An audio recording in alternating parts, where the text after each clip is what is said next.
My parents secretly sold their house for nearly $1 million to buy my brother a home, then invite themselves into my condo. I thought kicking them out should have ended it, but it was just the start.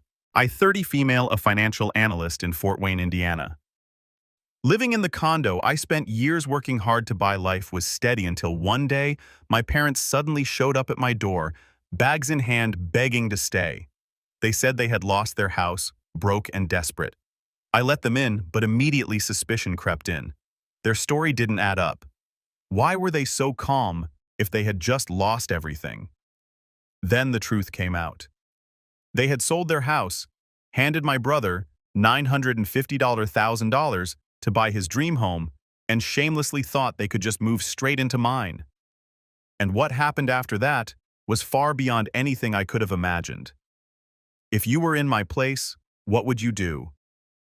Leave a comment below and keep watching to see the truth unfold. It was a quiet Saturday afternoon in my Fort Wayne condo, the kind where I could finally breathe after a long week crunching numbers. I was sprawled on the couch scrolling through my phone when the doorbell rang not once, but 3 times sharp and insistent. I opened the door and there stood my parents. 5 bags piled at their feet, their faces a mix of exhaustion and something else I couldn't place. "Joyce, we need to stay with you," my mom said, her voice low, almost trembling. "We lost our house, bad investments, we have nowhere else to go." I froze. My parents, the ones who always seemed so put together, were standing there like lost travelers. My dad added, "It's just temporary, sweetheart. We'll figure it out." But his eyes darted away, avoiding mine. Something felt wrong, like a puzzle piece missing. They'd never mentioned money troubles before. Why now? Why me? I let them in mostly because they were my parents and I couldn't just shut the door. They dragged their bags inside, filling my small entryway. My mom hugged me, her grip too tight, and said, "You're such a good daughter, Joyce." My dad nodded, muttering about getting back on their feet, but their words felt rehearsed, like they'd practiced this moment. I offered them the guest room, saying, "You can stay a few days while you sort things out." My mom smiled, but it didn't reach her eyes. My dad just said thanks and started unpacking like they were moving in for good. That night I couldn't sleep. Their story didn't add up. Bad investments. They'd owned their house outright. No mortgage. How do you lose something like that overnight? I grabbed my phone and texted Scott Hayes. He's my friend from college who's now a lawyer in town. "Can you check something for me?" I wrote. "My parents say they lost their house. I need to know what's going on." Scott replied instantly, "Give me a day. I'll look into property records." The next morning, my parents acted like nothing was wrong. My mom bustled around my kitchen making coffee and pancakes, chatting about old family vacations. My dad fiddled with a loose cabinet door, saying, "This place could use a man's touch." It was warm, almost comforting, but it felt staged. I kept catching them exchanging glances when they thought I wasn't looking. "So, what's your plan?" I asked over breakfast, trying to sound casual. "You looking for a new place yet?"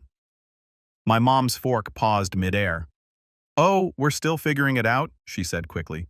My dad added, "Don't worry, we won't be a burden." But he didn't look at me when he said it. By lunchtime, my gut was screaming that something was off. I stepped onto my balcony for some air and called Scott again. "Any updates?" I asked. He said, "I'm pulling records now, should have something by tomorrow, hang tight." I thanked him, but my mind was racing. Why were my parents so vague? They weren't asking for money, but they weren't acting like people who'd just lost everything either. My mom kept talking about starting fresh, and my dad mentioned my brother in passing, saying he was doing fine. That raised another red flag. My brother, always their golden child, hadn't called me in months. Was he part of this? That afternoon, I watched my parents closely. They seemed too comfortable, like they were settling in. My mom rearranged my living room pillows, saying, "This place feels like home." My dad sprawled on my couch, flipping through TV channels. I bit my tongue, but every instinct told me they weren't telling the whole truth. I didn't want to accuse them yet, not without proof. But the way they avoided my questions, the way their story felt like a script, made my stomach twist. I needed answers, and I needed them fast. Scott's call couldn't come soon enough. The next morning, I woke to the smell of bacon sizzling in my kitchen. My mom was at the stove, humming softly, flipping pancakes like we were back in my childhood home. "Good morning, Joyce," she said, her voice warm, almost too warm. Thought I'd make breakfast to thank you. It was the kind of family scene I'd craved years ago when I felt like the odd one out in their world, but now it felt hollow, like a performance meant to keep me off guard. I sat at the counter watching my mom plate the food. "So, any luck finding a new place?" I asked, keeping my tone light. She froze for a split second, then smiled. "We're working on it, honey. It's tough out there." My dad chimed in from the couch. "Yeah, real estate's a mess right now. We'll get there." His words were smooth, but he didn't look up from his screwdriver. I nodded, biting back the urge to press harder. Their answers were too vague, too practiced. As we ate, my mom steered the conversation to safe topics: old neighbors, her garden club, anything but their plans. My dad mentioned my brother once saying he was busy with his new venture. I raised an eyebrow. "What venture?" I asked. My mom shot my dad a quick glance, then said, "Oh, just some business idea. You know how he is." No, I didn't. My brother hadn't shared anything with me in years. Their dodge made my skin prickle. By afternoon, I felt like a stranger in my own home. My parents moved through my condo with an ease that didn't match their story of desperation. My mom reorganized my spice rack, saying, "This will make cooking easier for us." Us. My dad hung a family photo on my wall, one I hadn't seen in years, without asking. It was like they were claiming my space bit by bit. I kept my smile in place, but every time I asked about their next steps, they brushed me off. "Don't worry, Joyce," my mom said, patting my hand. "We're just grateful to be here." My dad nodded, adding, "We'll handle it soon." But soon felt like an empty promise. That evening, I slipped into my bedroom and locked the door. I needed space to think. Their warmth was suffocating, and their refusal to talk about their plans gnawed at me. I texted Scott again. "Anything yet?" I typed, my fingers shaky. He called me back, his voice low. "Joyce, I checked the county records. Your parents sold their house last month. $950,000 cash deal. The buyer transferred the funds to an account tied to a property in Fort Wayne under your brother's name." My heart sank. "You're sure?" I asked. "Positive," Scott said. "I've got the deed transfer. They didn't lose their house. They sold it to buy him one." I hung up, staring at my phone. My parents had lied. They'd sold their home, handed my brother nearly $1 million, and now they were here acting like victims. Why did they think they could just move into my condo permanently? My chest tightened with a mix of anger and loneliness. I'd always known they favored my brother, but this was a new low. I couldn't confront them yet, not without more proof. I needed to know why they'd done it and what my brother was really up to. Scott promised to dig deeper into the property records, but I already felt the walls closing in. That weekend, I needed a break from my parents' act. My grandmother Clara called to say she was stopping by. She'd always been my rock, the one who saw through family nonsense with sharp eyes and no filter. When she arrived, her silver hair tied back, she gave me a long hug and said, "You look tense, Joyce. What's going on?" I hesitated, not wanting to drag her into the mess, but her steady gaze pulled the truth out of me. "My parents are staying here," I said. "They claim they lost their house. I don't buy it." Clara sat on my couch, her hands folded tightly. "Lost their house," she repeated, her voice sharp. "Joyce, they didn't lose anything. They sold their house last month. $950,000 straight to your brother." My jaw dropped. "What?" I managed my voice, barely a whisper. Clara's eyes narrowed. "They bought him a house in Fort Wayne. He said he needed it for some big startup idea, but it's that girlfriend of his pulling the strings." I leaned forward, my heart pounding. "His girlfriend?" Clara nodded. "Scarlett Stone. She's got him wrapped around her finger, promising some tech empire. Your parents fell for it, sold their home to fund it. They think he's their golden ticket. Always have." My mind reeled. My brother, the one they'd always propped up, had convinced them to hand over nearly $1 million for a startup he'd never run so much as a lemonade stand successfully. And Scarlett, who I'd only met once, all charm and sharp smiles, had orchestrated this. "Why didn't they tell me?" I asked, my voice shaking. Clara sighed, her face softening. "They knew you'd ask questions, Joyce. You're not like him. You've got a head on your shoulders, and they didn't want you poking holes in their plan." Her words hit like a punch. My parents hadn't just lied. They'd chosen my brother over me again. I'd spent years proving I could stand on my own, buying my condo, building my career, and they'd thrown away their future for him, then showed up at my door expecting me to fix their mess. I stood pacing the room, my hands clenched. "They're living here acting like victims," I said. "They're dodging every question about their plans." Clara's expression hardened. "They're not planning to leave Joyce. They think they can stay here, guilt you into it. I heard your dad bragging to a neighbor about how generous you are." My stomach twisted. Generous. They were using me, banking on my loyalty to keep me quiet. The betrayal stung deeper than I expected, like a knife twisting in my chest. Clara reached for my hand. "You don't owe them anything," she said firmly. "They made their choice. Now you make yours." I nodded, but my mind was racing. Scott had already confirmed the sale, and now Clara's story lined up perfectly. My parents had sold their home, handed my brother a fortune, and thought they could claim my condo as their backup plan. The pieces clicked together, and with them came a cold, sharp clarity. I wasn't going to let this slide. I thanked Clara, promising to keep her updated. After she left, I sat alone staring at the family photo my dad had hung on my wall. It felt like a mockery now, a reminder of the family I thought I had. My brother's smug face in that picture fueled my anger. I'd always known my parents favored him, but this was a new level of deceit. They'd lied to my face, played the victim, and expected me to roll over. No more. I grabbed my phone and texted Scott.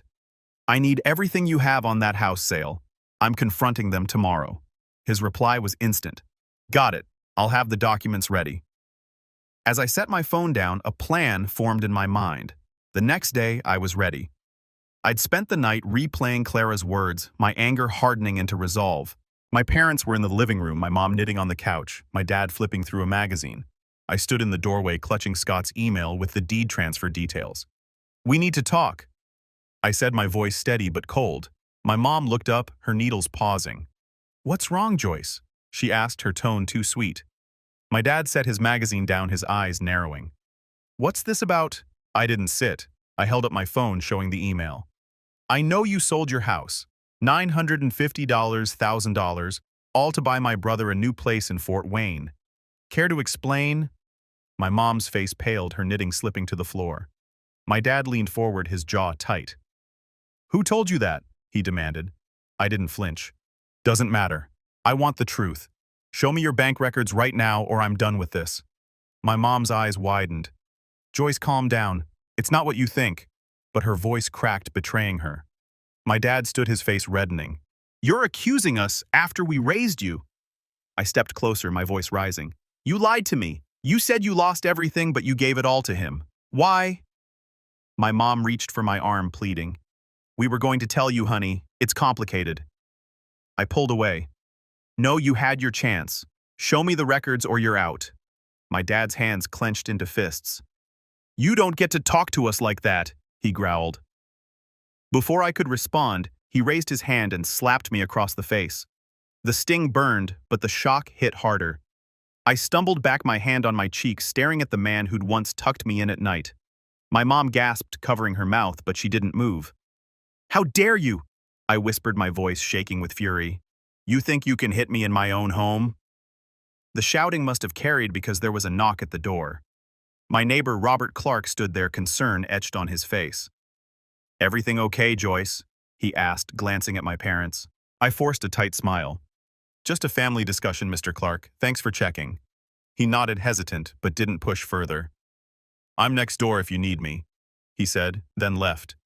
I turned back to my parents, my resolve steeling. "You have 30 minutes to pack and leave," I said, my voice low but firm. "Or I'm calling the police." My mom burst into tears, dropping to the couch. "Joyce, please don't do this. We're your parents." My dad's face twisted with anger. "You ungrateful brat," he spat. "We gave you everything, and this is how you repay us." I didn't waver. "You gave my brother everything. You lied to me, used me, and now you hit me. Get out." My mom sobbed louder, begging. "We have nowhere to go." But I'd heard enough. Their tears, their anger, it was all a show to keep me under their thumb. I walked to the kitchen, grabbed my phone, and stood by the counter watching the clock. 25 minutes. I said, my voice like ice. My dad glared, his fists still clenched, but he didn't move toward me again. My mom kept crying, muttering about family and loyalty, but her words felt empty. I'd given them a chance to come clean, and they'd chosen lies and violence. My cheek still stung, a reminder of how far they'd fallen in my eyes. As the minutes ticked by, I felt a strange calm settle over me. Minutes later, the air in my condo was thick with tension. My parents hadn't moved an inch. My mom sat on the couch, her face buried in her hands, her sobs quieter now, but still deliberate. My dad stood by the window, arms crossed, glaring at me like I was the one who'd betrayed them. 15 minutes left, I said, my voice flat, holding my phone. Pack your bags or I'm calling the police. My mom's head snapped up. You wouldn't dare, she whispered, her eyes wide with disbelief. My dad snorted. She's bluffing. She's too soft for that. I wasn't bluffing. I'd given them every chance to come clean, and they'd thrown it back in my face literally with that slap. My cheeks still throbbed faintly, but my resolve was ironclad. 10 minutes, I said, stepping toward the kitchen counter. My dad turned, his voice low and venomous. You'll regret this, Joyce. You think you can throw us out like trash. I met his gaze, unflinching. You made your choice. Now I'm making mine. My mom stood, her hands trembling. Please, Joyce, we're family. Don't do this. Her voice cracked, but I saw the calculation in her eyes, the same act she'd played for days. I shook my head. You stopped being family when you lied to me and thought you could take my home. My dad took a step toward me, his fists clenched again, but I held up my phone. 5 minutes, I said. Try anything and I'm dialing now. They didn't budge. My mom sank back onto the couch, muttering about how I'd broken her heart. My dad paced, cursing under his breath, calling me selfish, ungrateful, everything but the daughter they'd raised. I watched the clock tick down, my heart pounding, but my decision clear. When the 30 minutes were up, I dialed 911. I need officers at my address, I said calmly. My parents are trespassing in my condo and refusing to leave. The police arrived in under 10 minutes, 2 officers knocking firmly on my door. I let them in, explaining the situation while my parents stood frozen. They've been staying here claiming they lost their house, I said, handing over my lease agreement. I own this place. I've asked them to leave and they won't. The older officer, a tall man with a calm demeanor, glanced at the document, then at my parents. Is this true? He asked. My mom started crying again, louder this time. She's kicking us out. We have nowhere to go. My dad cut in, pointing at me. She's lying. This is our home too. The officer raised a hand, cutting him off. Ma'am, sir, I need to see your proof of residency. My dad's face reddened, but they had nothing. No lease, no deed, no claim. The officer turned to me. This is your property, Ms. Fisher. If you want them out, we'll enforce it. My dad exploded. You can't do this. She's our daughter. He took a step toward me, his voice rising. You'll pay for this, Joyce. You hear me? The younger officer stepped between us, his tone sharp. Sir, back off. Threaten her again, and you're leaving in cuffs. My mom grabbed my dad's arm, pulling him back, her sobs turning frantic. Thomas, stop, she whispered. But my dad's eyes burned with rage, locked on mine. The officers didn't waver. You have 10 minutes to gather your belongings and leave, the older one said. We'll wait. My parents hesitated, then slowly started packing their bags. My mom moved like a ghost, stuffing clothes into her suitcase, muttering about how I'd abandoned them. My dad slammed drawers, tossing items haphazardly, his every move dripping with defiance. I stood by the door, arms crossed, watching as the life I'd known with them crumbled. When they finally dragged their bags to the entryway, my dad turned to me one last time. You're no daughter of mine, he spat. The words cut, but I didn't flinch. You made that clear when you chose my brother, I said, my voice steady. My mom reached out, her hand shaking. Joyce, please. I stepped back. We're done, I said. The finality of it settling in my chest. The officers escorted them out, their figures disappearing down the hallway. I closed the door and leaned against it, the silence deafening. My home was mine again, but the cost was a family I no longer recognized. A few weeks later, my condo felt like mine again. The silence was no longer heavy, replaced by a quiet peace I hadn't known I needed. I'd blocked my parents' numbers, their emails, their everything. But word travels fast in Fort Wayne and Clara. My grandmother kept me in the loop. She called one evening, her voice tinged with a mix of pity and exasperation. My parents had gone to live with my brother, thinking his shiny new house would be their refuge. 3 days in, he kicked them out, claiming they were disrupting his lifestyle. Clara said they'd argued nonstop, my mom's nagging clashing with his ego, my dad's temper flaring over every little thing. They ended up in a cheap motel. Their pride shattered. I wasn't surprised, but I felt no satisfaction either.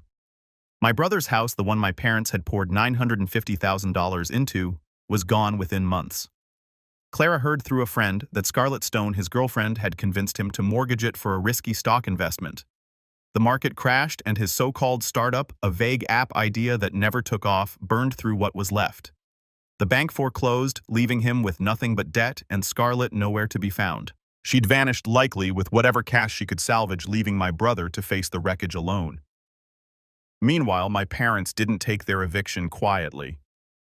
They'd started spreading lies around town, telling anyone who'd listened that I'd thrown them out heartlessly, that I'd turned my back on family.